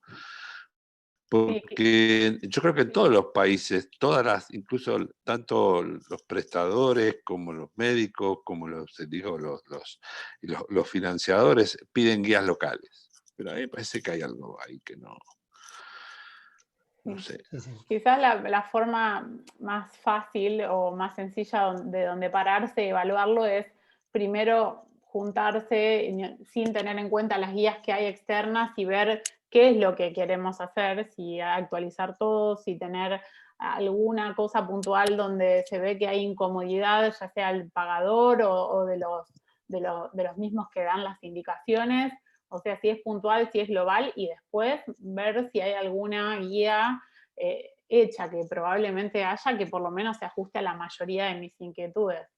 Pero bueno, se recomienda eso, no sesgarse con las que hay, sino que tratar de ver qué es lo que uno quiere hacer y después buscar a ver si eso se puede adoptar o adaptar según Graeber. Claro, está muy bien. O sea, pongamos nuestras preguntas propias y veamos si se contestan, digamos. Exacto. Nosotros, de hecho, yo tengo la impresión de que las preguntas, las guías americanas, en el caso nuestro, se aplican peor que las guías europeas. Tengo un poco esa impresión. Es impresión subjetiva, no lo he analizado, Seguro. pero ya os decía antes que y a lo mejor ahí sí que no son tan aplicables, porque, no sé, la población, el sistema de salud, que eso también es una cosa muy relevante en este caso. Total. Entonces, yo creo que sí que habría que analizar qué guía de la que, aunque sean de calidad, porque pueden ser de calidad las dos, pero cuál de ellas se puede aplicar a tu sistema, eso sí que es algo que es bastante importante. Y luego lo que decía antes el doctor de Paula, que lo que no podemos es dejarnos demasiado. O sea, yo creo que es importantísimo que apoyándonos en las guías y en lo que nosotros digamos, dar valor a lo que el médico dice. Porque, o sea, el pagador tiene mucho que decir, por supuesto, porque es verdad, y más en esta situación que estamos ahora, pero el que toma decisiones sobre el paciente y el que es responsable finalmente de ellas, de si van bien y de si van mal, es el médico. Con lo cual, aunque seas consciente, muy consciente del coste de lo que tú estás haciendo, pero tu decisión tiene que pesar, porque al final lo decide un comité externo, que son farmacéuticos, como pasa a veces aquí, farmacéuticos y oncólogos. Curiosamente, pasaba eso antes aquí en nuestros hospitales. Una comisión que decidía sobre tratamientos eran oncólogos y farmacéuticos, y tú, experto en inflamatoria, no estabas. No tenían ni idea. Si tenían su hijo malo con una inflamatoria, por supuesto te lo traían a ti. Y si tú decías que había que ponerle ustekinumab, se lo ponías, no había ningún problema entonces. Entonces, que hay que ponernos en valor y tenemos mucho valor, de verdad, que eso a veces, en fin. Santiago, yo con respecto a eso te quería preguntar, o sea, vos que estuviste en la era pre-guía, o sea, trabajando y haciendo clínica y atendiendo pacientes antes de tener la guía y después de tener la guía, ¿podés decirnos a ver si notaste alguna diferencia, algún beneficio, o todo lo contrario, tal vez dificultó algo? Un beneficio es, sin duda, porque es una guía y que sea local es un beneficio. Lo que pasa es que el beneficio más importante a lo mejor no está ahí, está en tu credibilidad, en que te hayas puesto alguna vez fuerte. Quiero decir, a veces de verdad parece mentira. La guía apoya, no hay duda ninguna, y que sea local, que haya evidencia, eso te apoya. Es un punto a favor sin duda, ¿no? Pero a veces la clave está en que te pongas a defender las cosas. De verdad, yo tengo la impresión a veces de que nos dejamos un poco porque hay que hacer 20.000 papeles, porque no sé qué, y al final te ganan porque te hacen desistir, no sé a vosotros, pero a nosotros a veces hay que hacer fármacos que están aprobados en ficha técnica y que no tienen ninguna duda. Pues papel, informe, no sé, a lo mejor hay que pelear un día para que tanto... O sea, por supuesto, insisto, siendo consciente de las decisiones que suponen costes a veces difíciles de asumir, ¿de acuerdo? Pero creo que es más razonable que el sistema pelee porque se encuentre un coste del fármaco razonable que no porque a los pacientes se les trate a lo mejor de una manera menos idónea, no sé. Insisto, el dinero es importante, no estoy dejándolo a un lado, pero a veces tengo esa impresión un poco. A veces las auditorías constan más de un sistema de obstáculos que de evaluación de... O sea, te ponen, bueno, pero ahora el resumen tiene que venir en letra más chica, no sé, cualquier cosa. Ya uno no sabe qué es lo que tiene que sortear y que nada tiene que ver con la calidad de la medicina. En principio, la verdad que creo que esta conversación yo la veo tremendamente importante para nosotros. La verdad que es un aporte enorme, me parece. Yo tengo una pregunta, perdón. Sí. Natalia y Santiago, muchas gracias por las presentaciones, estuvieron muy buenas. A mí me quedó una duda con respecto a cómo el costo de una intervención o qué tan aceptable es por los pacientes modula de alguna forma el grado de recomendación. Porque eso a priori eso me da como cierto grado de subjetividad que puede darle a la recomendación y si hay algún grado o alguna forma o herramienta para hacerlo objetivo. Si tengo que usar, por ejemplo, no sé, análisis de costo-efectividad o alguna otra cuestión, o simplemente, digamos, uno dice una intervención es cara o barata y eso sube o baja, digamos, el grado de recomendación. Natalia, no sé, cuéntanos, y yo te digo luego cómo lo veo yo. Dale, está muy buena la pregunta. Muy buena. Sí, en realidad lo que se trata de hacer con respecto a los pacientes y lo que hacen las sociedades grandes es hacer antes de la reunión de recomendación un focus group con pacientes, hacer una reunión con un grupo de pacientes que esté involucrado en el tema y sepa, por lo general ya hay grupos de pacientes, y se trata de explicarles, mostrarles el documento, se evalúan las preferencias, se toma nota, y luego de esa reunión, que es independiente de los expertos, se le da a los expertos toda la información que tuvieron los pacientes.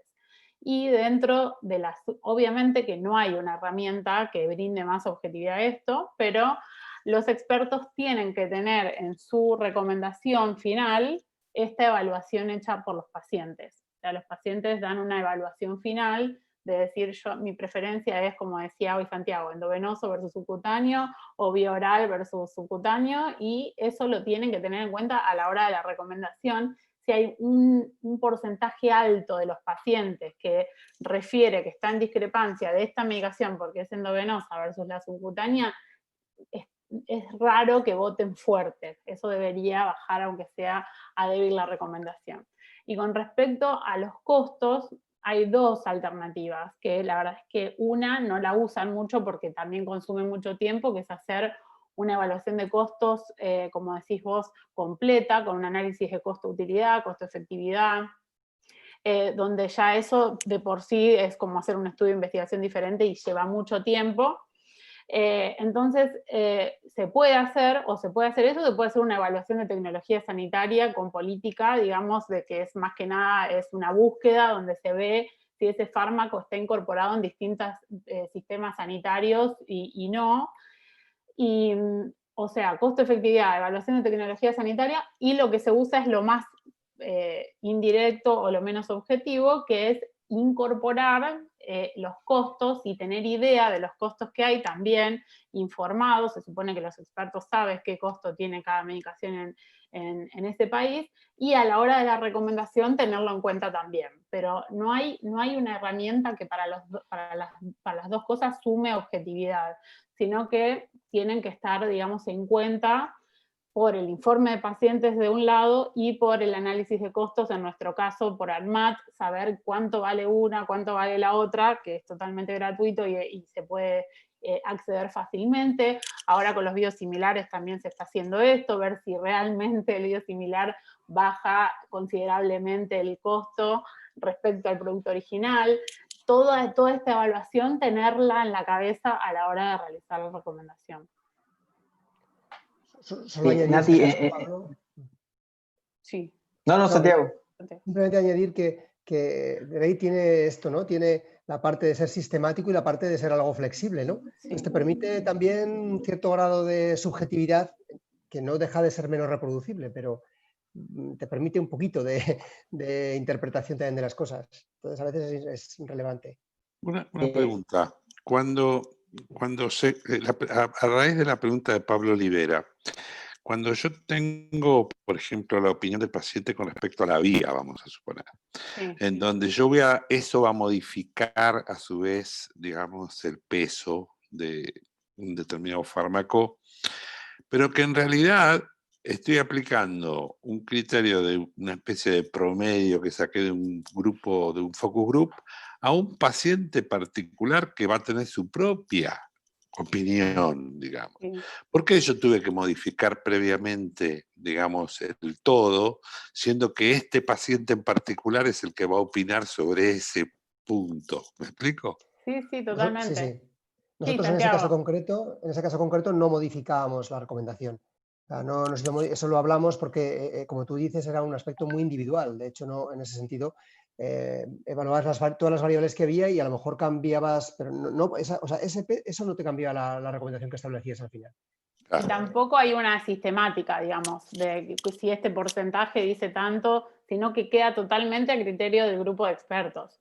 Si el grupo de expertos ve considerable, la verdad es que no muchos lo hacen y lo dejan por escrito. La verdad es que la recomendación es fuerte a favor, pero los pacientes, como darle una importancia para que el documento también sea válido para los pacientes, pero quizás no muchos es cierto, se dejan convencer en cuanto a fuerte y en cuanto a débil, pero se deja por sentado la opinión, digamos, de los pacientes. Una pregunta del chat, agregando lo que decía Pablo respecto del costo, si se analiza además el costo no solo del tratamiento, sino también del no tratamiento, respecto a cirugía, mayor ingreso hospitalario, costos a corto y largo plazo, eso por un lado, y otra pregunta es que si pueden comentar algo respecto a que en GRADE alta calidad de la evidencia no significa lo mismo que fuerte grado de recomendación. Eso me parece que es algo muy importante que siempre se lo remarcamos con Nati. Si pueden dar 2 palabras de eso, que parece que es lo mismo, pero justamente no es lo mismo y es la dicotomía de lo que puede llegar a ser GRADE, que puede hacer que una medicación tenga excelente calidad de la evidencia, pero cuando puntualmente en una determinada población la quiere aplicar, por diferentes variables, circunstancias de los pacientes, de los pagadores, de costos y demás, el grupo de expertos puede decir bajar el grado de recomendación. Yo lo que decía antes de la flexibilidad, ¿no? Es esa parte, ¿no? Nosotros en todas las evaluaciones económicas, cuando incluíamos evaluación económica, siempre teníamos, de hecho en la que he puesto yo de ejemplo, se comparaba con la cirugía. Si fuera la administración quien, al menos aquí, calcula costes directos de los fármacos, punto, nada más. Yo me acuerdo la última vez que me tocó discutir con farmacia, pues fue con el Ferinject, con hierro, que bueno, todos lo conocéis perfectamente, el Ferinject versus el hierro sacarosa, ¿no? Pues nos tocó discutir, hay un análisis de costes que ellos hacían, que era solamente incluían el coste directo del fármaco del Ferinject, que es mucho más caro a miligramo por miligramo que el hierro sacarosa. Pero tú les decías que no hay camas en hospital de día, es que ya no tenemos camas, esto es una infusión de Ferinject 1 gramo frente a 5 en este caso, de Venofer. Entonces, bueno, si calculas los costes así, pues costes directos, pues bueno, pero nosotros sí teníamos en cuenta el coste indirecto, vamos, a veces no era con un dato real, sino un coste calculado aproximado, que es la flexibilidad que decía antes, pero sí lo teníamos en cuenta siempre. Y respecto a la otra parte de la pregunta, de la recomendación fuerte a favor y la división con la calidad de la evidencia, sí, es cierto, y suele traer confusión, y esto se da en casi todos los talleres de lectura crítica, de guías de práctica clínica, como una intervención que tenía una calidad de la evidencia alta tiene una fuerza de recomendación baja.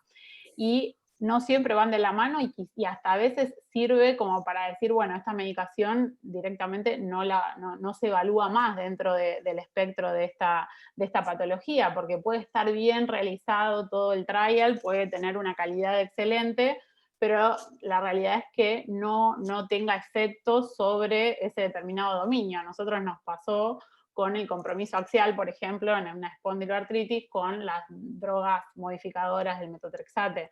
La calidad era buena, pero la función no, entonces ahí se vota o fuerte en contra o débil en contra, pero no siempre tiene que haber y Gray mismo lo dice, que tiene que haber una conexión entre la calidad y el grado de recomendación, y tienen que por lo menos mirar para el mismo lado, pero claramente están esos momentos o esas discrepancias donde la recomendación, donde la calidad de la evidencia puede ser alta, pero la fuerza de recomendación puede no ser fuerte. Excelente. ¿Alguna otra pregunta? ¿O vamos cerrando? ¿Sí? ¿Claudia? Sí, una cosa muy puntual y sumamente interesada. ¿Usted considera que nosotros podríamos adaptar las guías de GTQ a nuestro medio? La pregunta es para mí, Claudia. Sí, perdón, Santiago, sí. No, bueno, yo creo que, me parece que nos parece, yo creo que sí, o sea, la guía de GTQ está hecha muy, ya digo que hemos sacado mucho los costes en esta ocasión de la guía porque hubo una discusión en el sentido importante, porque los costes que pensamos que pueden variar mucho, o sea, que realmente, de hecho, yo no sé lo que valen los fármacos en mi hospital, porque no sé a qué acuerdos llegan, honestamente, no lo sé. Entonces, que debería ser más transparente a lo mejor ese proceso, ¿no? Entonces, decidimos sacarlos del medio y quizás ese factor no sería un factor que limitaría las cosas, ¿no? Y a lo mejor, pues bueno, yo creo que sí que sería bastante aplicable. Entiendo que los pacientes nos parecemos bastante. Yo con los americanos tengo más dudas. Cuando veo sus recomendaciones, con Europa sí que veo que nosotros, España con Europa las guías veo que, pero con los americanos veo cosas diferentes. No sé, vosotros, yo desconozco esas cosas, ¿no? Luego, antes me comentabais que vuestra sanidad es tremendamente fragmentada. Eso no sé si puede tener también implicaciones en ese sentido con los costes, ¿no? No lo sé si es factible que tengáis una unidad de criterio en todo el país porque ahí sí que juegan los costes, porque seguro que al final, vamos, como evidencia sí que podéis, seguro que podemos llegar seguro que sirve, ¿no? Y a lo mejor como punto de referencia para intentar defender pues un manejo de los pacientes, creo yo que sí que podría servir. Yo creo que sí que sería aplicable. Creo yo que sí. Ay, me di cuenta que estaba con la cámara apagada, perdón. No te veía, te estaba buscando y no te veía. Sí, no, me di cuenta recién. Muchas ¿Dónde gracias. está Claudia? Sí. El doctor de Paula. En nuestro hospital nosotros tratamos justamente con la gente que compra que tener una idea precisa de cuánto cuesta cada droga para tomar decisiones en conjunto, porque también nosotros queremos defender nuestro sistema. O sea, no se trata de no valorar eso, pero me parece que como has dicho muy bien, esto es muy variable y incluso cada financiador compra distinto, qué sé yo. O sea, Sí, los arreglos son... mucho variable. Así que me parece bien plantear la evidencia dura, digamos, lo más dura posible, de la parte, lo que sería científicamente relacionado con efectividad, etcétera, y seguridad, y los costes los ponemos a último momento de acuerdo al momento. Sí, sí. Acá comentan con el chat que es importante tener en cuenta el tema de los sistemas de salud de los participantes. Eso totalmente, seguro, totalmente que sí, para poder en realidad terminar favoreciendo el acceso, ¿no? Tal. Sí, para nosotros cuanto más barato sean, yo creo que lo importante es el paciente, ya digo, pues no sé, hay que intentar negociar los sistemas de salud, los pagadores tienen que negociar con la industria, ¿no? Para intentar que lo que queremos todos es que el precio, que el paciente esté lo mejor tratado posible y que el precio sea el menor, cuanto menos sea el coste para el sistema, sin ninguna duda, ha de ser sostenible, es que eso no hay ninguna duda, o sea, pero eso está claro, vamos. No sé. Qué bueno. Buenísimo. ¿Alguna otra pregunta? Sí, nada más que preguntarle al doctor Santiago, ¿qué tal? Buenas noches. ¿Para cuándo la guía perianal? Porque ahí la puso como un pendiente y la verdad es que sería muy bueno. Honestamente creo que ahí hay que ir a lo narrativo, porque, bueno, yo hace poco me he revisado un poco el tema, y evidencia potente como para dar, hay muy poca. Me ha tocado revisar otra cosa que también me quedé sorprendido de la poca que hay en los cambios, en el fallo anti-TNF, yo me lo he revisado hace poco, un poco, y con la perspectiva GRADE, porque le acabo de hacer la guía y digo, no hay manera de hacer nada, de contestar nada por una metodología en condiciones, porque hay preguntas clínicas cuya evidencia es... Entonces, yo creo que la perianal es tan compleja que con una guía hay una guía de GTQ que está muy bien, narrativa que está muy bien, y que yo creo que es... Pero la otra yo creo que no saldrá adelante, me da la impresión, te lo digo como lo veo, vamos. Pero bueno. Gracias. Hay algunas guías que solo utilizan, digamos, la calidad de la evidencia de GRADE y no hacen la parte cuantitativa y la hacen narrativa utilizando GRADE también, que también se puede hacer, digamos, no tienen la misma calidad a la hora de juzgarla, pero tienen metodología GRADE incluida. Les da como un plus. Pero es lo mejor que hay. Sí, exacto, no hay otra cosa. Buenísimo. ¿Alguna pregunta más? No, yo solo quiero agradecer y felicitar a todos los participantes. Para mí ha sido tremendamente enriquecedor esto, aprendí un montón y bueno, muchas gracias. Buenísimo. Muchas Gracias a ustedes por la invitación. Muchas gracias a todos por participar. Para mí es un placer estar con vosotros, gracias de verdad. Gracias. Sí, agradecer a Santiago que está, ¿qué hora es? Las 2 de la mañana, Santiago, ¿no? Las 2 menos 10, pero me iría a hacer deporte, me iría a hacer deporte, pero estamos medio casi confinados, entonces no, en fin, que nos coja esto a todos bien y que no tengamos, que vaya bien de salud para todos, que es muy importante, ¿no? Sí. Sí, muchas gracias. Verdad que sí. Oye, un placer. Muchas gracias a todos por estar también en este horario también tarde y gracias Santiago por participar. Espero que sea el primero de muchos encuentros y de muchas charlas. Gracias Nati, gracias a todos los Janssen, gracias Santi que tuviste la iniciativa y que fuiste el que impulsó esta actividad científica. Y bueno, ahora cuando se vayan va a aparecer una breve encuesta para que nos puedan dar su devolución con respecto a esto. Y nada, buenas noches y nos vemos la semana que viene para analizar otro tema que es los metaanálisis. Gracias a todos. Jueves que viene, ¿qué digo? Adiós. Chao. Buen día. Adiós. Gracias. Adiós. Chao, buenas noches. Buenas noches.